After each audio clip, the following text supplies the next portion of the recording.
అవగాహన ఉంది. సిఏఏ ఎందుకు తీసుకొచ్చాము, దానివల్ల మైనారిటీల అభద్రతా భావానికి పోకుండా మీరేమి హామీ ఇవ్వగలరు? ఒకటి సిఏఏ అంటే ఏంటి? దానికి సిటిజన్ అమెండ్మెంట్ యాక్ట్. అవును, అది ముస్లింలకు సంబంధమైంది.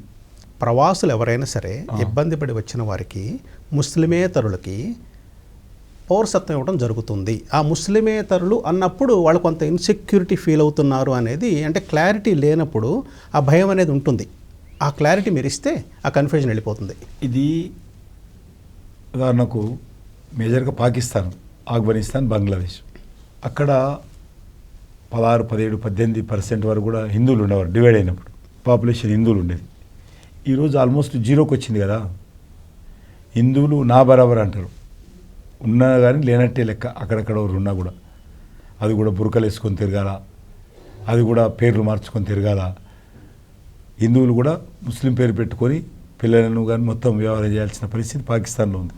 దేశ విభజన జరిగినప్పుడు ఆ రోజు కొన్ని లక్షల మంది మీద ఇదే పాకిస్తాన్ సంబంధించినటువంటి ప్రభుత్వం కానీ వ్యక్తులు కానీ మీరు మన మతం మార్చుకోవాలని ఒత్తిడి చేశారు.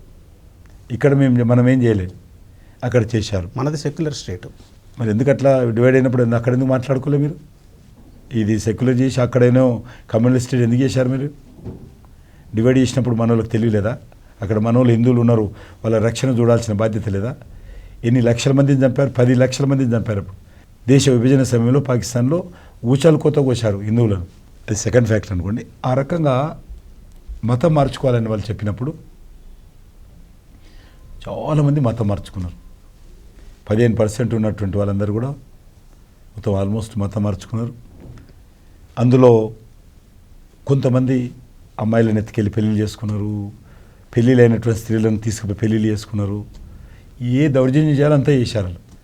ఆ తర్వాత కొంతమంది ప్రాణాల అరిచేతులు పెట్టుకుని ఏదో రకంగా బార్డర్ దాటో వీసా పేరు మీదనో ఇక్కడికి వచ్చి ఇక్కడే ఉండిపోయారు.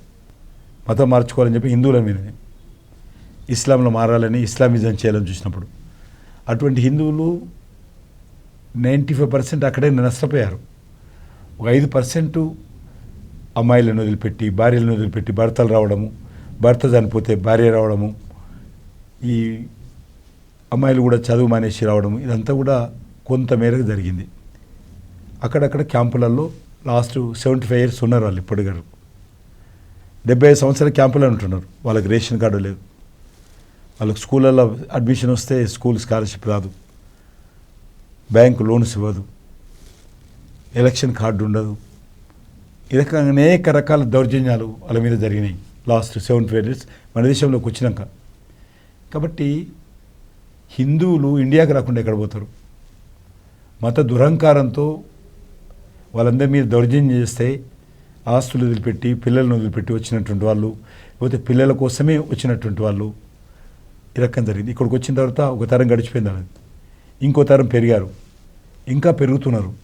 వాళ్ళకి ఇంతవరకు సిటిజన్ అమెండ్మెంట్ యాక్ట్ లేదు. వాళ్ళందరూ కూడా హక్కులు ఇచ్చి వాళ్ళని గౌరవించాలనేది భారత ప్రభుత్వం. దానికి ముస్లిమ్స్ ఎక్కడి నుంచి వచ్చారు? వీళ్ళు సంకల్పం మంచిదే, కాకపోతే ఇక్కడ ఉన్నటువంటి ముస్లిమ్స్, మిగతా ప్రాంతాల్లో ఉన్న ముస్లిమ్స్ ఒక థ్రెట్గా ఫీల్ అవుతున్నారు. అది కాకుండా మీరు చేయగలిగిన బాధ్యత మీ మీద ఉంది కదా. ఇప్పటివరకు ఏం చెప్పాను నేను? అక్కడి నుంచి వచ్చిన వారికే అని చెప్పారు, అది కాదు అని మీరు చెప్పాలి. చెప్తున్నాం కదా, అక్కడ వరకు వచ్చిన వాళ్ళకే, ఎవరికి సిటిజన్ అమెండ్మెంట్ యాక్ట్ అంటే అదే కదా. మెసేజ్ కమ్యూనికేషన్ ఎట్లా వెళ్తుందంటే ఊర్లో ఉన్నవాళ్ళు కూడా ఇదేదో చేసేస్తున్నారంట బీజేపీ, ఏదో జరిగిపోద్దంట మనకి అనేది ఒక దుష్ప్రచారం జరుగుతుంది. దాన్ని ఖండించవలసిన బాధ్యత ఉంది కదా. లోక్సభ వేదికగా చెప్పాము, అనేక మీటింగ్లలో చెప్పాము. కానీ ఈరోజు న్యూస్లో కూడా నెగటివ్ న్యూస్కే ప్రాధాన్యత ఉంటుంది, పాజిటివ్ న్యూస్కి ప్రాధాన్యత ఉండదు. సిటిజన్ అమెండ్మెంట్ యాక్టు ఏ వర్గానికో ఏ దేశానికో వ్యతిరేకం కాదు. భారతదేశానికి సంబంధించినటువంటి హిందూ స్త్రీలకు సంబంధించి, హిందువులకు సంబంధించినటువంటి అంశం అది. చాలా స్పష్టత ఇచ్చారండి, సంతోషం. 2, ముస్లిం మహిళలకి త్రిపుల్ తలాక్ తేవడం ద్వారా మీ ప్రభుత్వం చాలా మేలు చేసింది. ముస్లిం మహిళలందరూ అంగీకరించిన సత్యం అది. అట్లాంటి నిర్ణయం భవిష్యత్తులో ఇంకా ఏం చేయబోతున్నారు? చెప్పి చేయం కదా. ఉదాహరణకు ముస్లింలకు సంబంధించి అంటారా, దేశానికి సంబంధించి 1 nation 1 election చేస్తాం తప్పకుండా. ఎందుకంటే మన తెలంగాణ ఇప్పుడు తీసుకున్నాం, 8 months అయింది. 8 months నుంచి ఆఫీసర్ వేరే పని చేయడం లేదు, ఎలక్షన్ డ్యూటీ చేస్తున్నాడు. చర్చ ఆఫీసులలో వేరే చర్చ కాదు, ఎలక్షన్ చర్చ అవుతుంది. ఇంకా 2 నెలలు జరుగుతుంది. అది ఆ ప్రొడక్టివిటీ కింద పడిపోతుంది అంటారు. ఎన్ని మ్యాన్ అవర్స్ వేస్ట్ అవుతుంది. ఇక్కడ ఉండే ఉత్తరప్రదేశ్ ఎలక్షన్ జరిగితే ఇక్కడ చర్చిస్తాడు, మీరు టీవీ డిబేట్ పెడతారు, మన యోగి గెలుస్తాడా సుబ్బారావు గెలుస్తాడా. కర్ణాటక ఎలక్షన్స్ జరిగితే మీరు డిబేట్ పెడతారు. మీరు డిబేట్ పెడతారు, ఎంతమంది చూడాలి? అది ఎవరికి ఏం ప్రొడక్టివిటీ? అది రేపు లోకల్ బాడీ ఎలక్షన్ ఉంది, మున్సిపాలిటీ ఎలక్షన్ ఉంది, సర్పంచ్ ఎలక్షన్ ఉంది, జడ్పీటీసీ ఎలక్షన్స్ ఉన్నాయి. ఇవన్నీ అయ్యే లోపల మళ్ళీ ఎమ్మెల్యే ఎలక్షన్స్ వస్తాయి. కాబట్టి నేను కోరేది ఏంటంటే ఈ రకంగా 1 నేషన్ 1 ఎలక్షన్ వచ్చినట్లయితే దేశంలో అనేక రకాలుగా లాభం జరుగుతుంది అనేటువంటిది మా కాన్సెప్ట్.